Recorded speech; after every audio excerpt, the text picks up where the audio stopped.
Okay, so the title of my project is Domestic Violence Against Women in Chile. Um, oh, yeah, now. So the goal of my project was basically raising awareness of domestic violence experienced by Chilean women. And what I did was basically a video that is going to be shared on Instagram by the group Vivas Nos Queremos, which is a feminist collective in the city of Talca, which is the city where I live. And it's going to be on Instagram because that's the main platform that this group uses. And the target audience is, of course, Chilean women. But since this is going to be shared on Instagram, it has to be noted that all followers of this account are going to also see this video, even if it's men or women, and also other users of Instagram because this video can actually be shared because the account of this group is public, so anyone can share that video. The significance of my project, there's different points that I want to address here. First, there has been an increase in the cases of femicides during the last years in Chile. And this is a very brief graph that shows how femicides dropped in 2016, but then they increased again during the last 3 years. And then during the month of May this year, there are already like 14 cases of femicides, which is a lot. Also, the second point is that there's a correlation between domestic violence and femicides in Chile. And this is reflected in the fact that femicides tend to occur in the places where in the previous year there were reports of domestic violence. So for example, here you can see like the places in the south of Santiago. Yeah, in 2018, most reports of domestic violence were concentrated in the south, and in 2019, most femicides were concentrated on those places as well. And the same happens in 2018 and 2017. Thirdly, there's also an increase in the cases of domestic abuse during the coronavirus lockdown. And in this regard, the UN Women states that the risks of domestic violence against women and girls are greater during this time because there's an increase in the tensions at home, and also isolation could increase for women.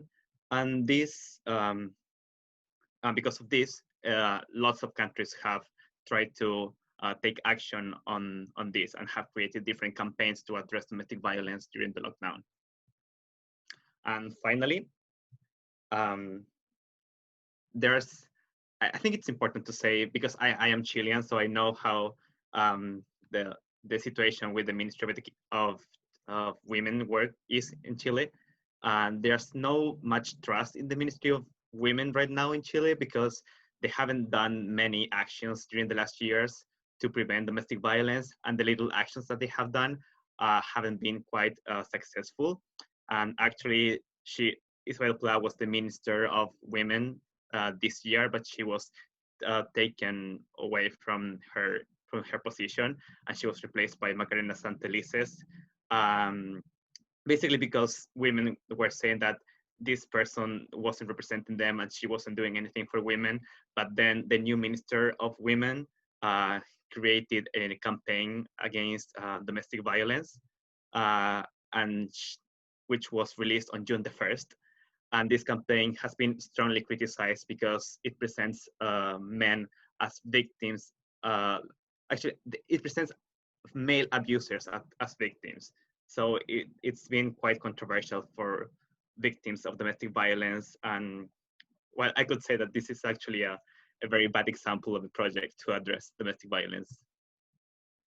So as I said, the material that I was going to create is a video that can be shared on Instagram. And the topics that I'm including in this video are the definition of domestic violence, basically what it is and what it's not. What is the Chilean situation about this? I'm including some statistics and some well-known cases of domestic violence and femicides that have been appearing on the news in Chile. Also, some advice for women and advice for allies.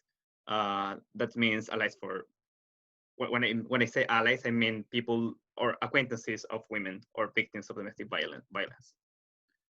And the literature review, so I focused on 5 areas.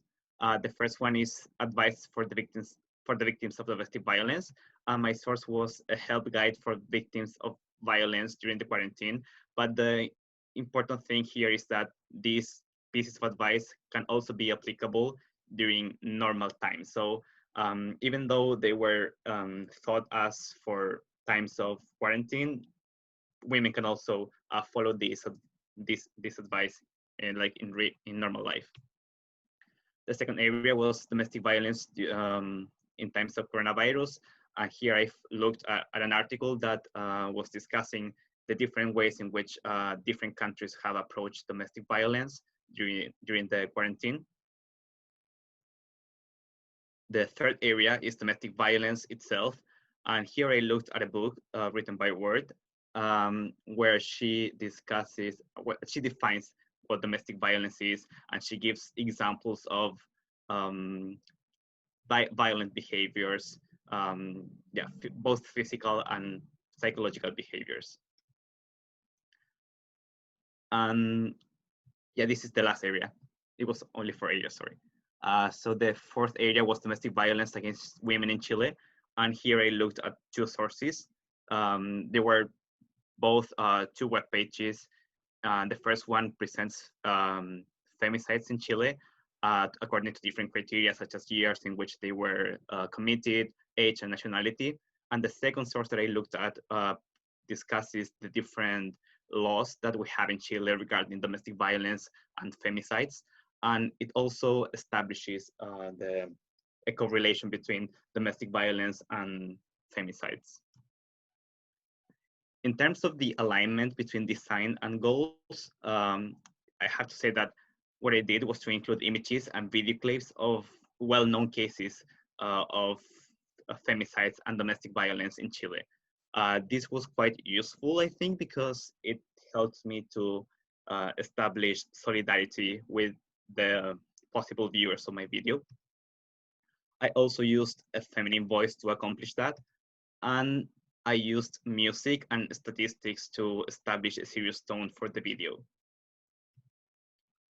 Some of the challenges that I faced, the main challenge was to find appropriate materials to include in the video, because as you know, domestic violence is such a sensitive topic, and some of the images and videos that I could find on the internet were kind of shocking, maybe for some people. So I tried to find appropriate materials that were not so appalling for people.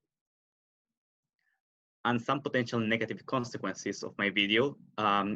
So at first glance, I don't really see any negative consequence of raising awareness of this issue, but I do have to say that there might be some dangers in empowerment. What I mean by this is that in Chile, laws are not so strict, or they don't really protect victims when they report cases of domestic violence. So there have been a lot of cases in which women report their abusers, but then they go free, and these cases have ended up in femicides. So basically, what I'm trying to say is that making a video that raises awareness of this issue and that tells people what to do in these cases could actually not be so beneficial if the law is not supporting the victims. And yeah, in terms of the material senses that I addressed, as this is a video, it was mostly sight and sound. Sorry? You only got about a minute left. So if you want to just show the video perhaps. Yeah, sure. And then you can wrap up on the senses. Yeah. I'm gonna go through the video very quickly. So this is it. So as I said, I used different clips from pieces of news from Chile. Like, for example, here, there's a case in which they're discussing domestic violence suffered by a woman. And I also used like words to support the information that the person is saying.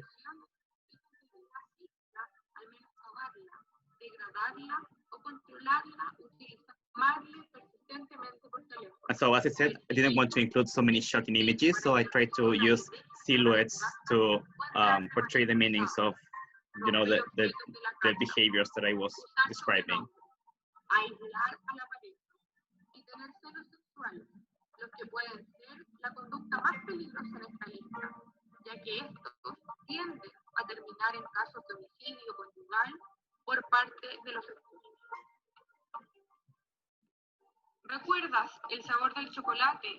But here is when I included